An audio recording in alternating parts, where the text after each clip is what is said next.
Nefes darlığı, öksürük, balgam ne fayda sağlar, ne iyi gelir? Şimdi bir kere bununla alakalı olarak doktorunuzun verdiği ilaçları düzenli kullanalım. Modern olacağız. Peki bitkisel olarak ne fayda sağlar? Bitki çayı ile başlayalım.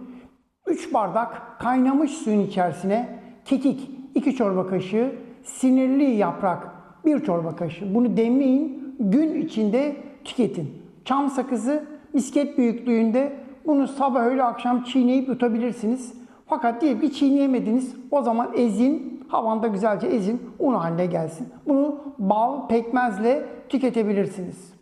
Kabız kalmayacağız. Mutlaka büyük abdestimize günde en az 2-3 kere gitmek lazım. Kefir ya da yoğurt 1 kase, elma 3 adet yeterli olacaktır. Salatalık mevsimine göre 5-6 adet salatalık faydalı olacaktır. Peki ne yiyelim? Pazar bize yeterli. Evet, mevsiminde pazarda ne varsa bunların tüketilmesinde fayda var. Peki bunlarla alakalı olaraktan neler yapmalıyız peki? En önemli konulardan bir tanesi bitkisel yağlar. Neleri kullanalım? Kekik yağı, çam çıra yağı, mersin yaprağı yağı, acıbadem yağı, kantaron yağı, çörek otu yağı. Bunların hepsi fayda sağlar. Bunları da eczaneden ya da aktardan aldığınız firmaların talimatlarına uyunuz. Nereye güveniyorsanız ondan alırsınız. Peki bunun haricinde neler yapılmalıdır? Önemli. Bir kere bu tip bir rahatsızlık varsa geçmişten günümüze bakın. Geçmişten günümüze, geçmişte ne yapılırmış? Çok anlattığım 100 yıl önce, belki 70-80 yıl önce bal içerisine karabiber karıştırılır.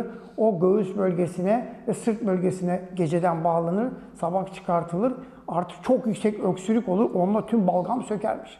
Bununla ilgili birçok böyle olayları duymuşsunuzdur. Kafkasya'da bunlar sık sık geçmişte de yapılmakta, hala da ev hekimliğinde yapılmaktadır bu şekilde.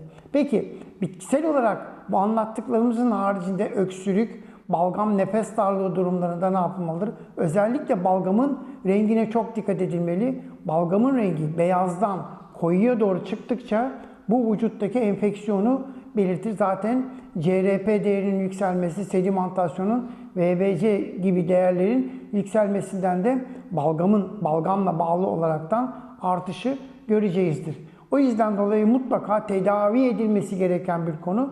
Bitkisel destek olaraktan tıbbi tedavinizle birlikte bitkisel destek programları yapılmaktadır. Bununla alakalı olaraktan.